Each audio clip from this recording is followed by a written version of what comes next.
This poem is called What They Say, and I just really didn't have anything else to bring tonight, and I didn't know what was going to happen, and I warn you, I've practiced it, and I have a little bit of a hard time getting through it. So let's see what happens. Anyways, this is called What They Say.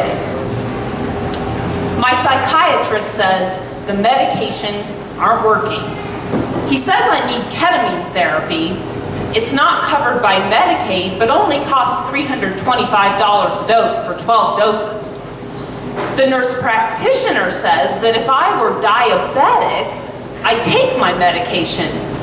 I tell her people aren't scared of diabetics. When someone shoots up a church or a school or a movie theater, nobody wonders if he's a diabetic. The social worker at the hospital says I need electroconvulsive therapy.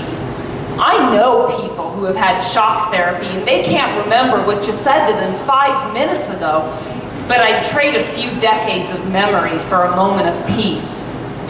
My sponsor says I won't find God if I take medication, so I take her word for it. I do the 12 steps on days I can actually get out of bed. The law school professor says that we really shouldn't admit a bunch of crazy people to the bar. I drop out of the bar exam and write songs on GarageBand for 10 hours a day instead and send them to recording studios. They don't respond. The doctor in the emergency room says I'll need dialysis to flush out the overdose. I watch the clock while they pound a tube into my chest.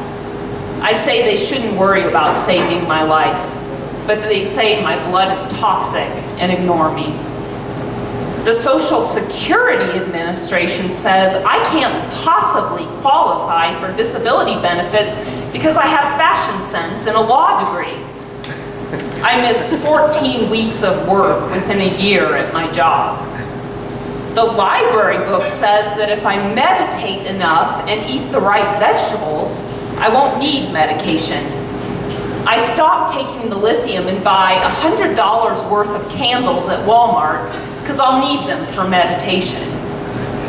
My schizophrenic roommate says she has a twin sister in Russia.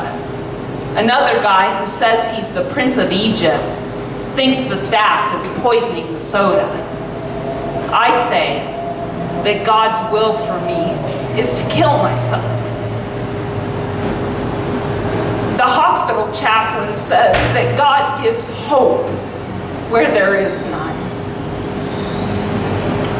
My sister says she can't imagine how my mom and dad live with the fact that 20% of us commit suicide.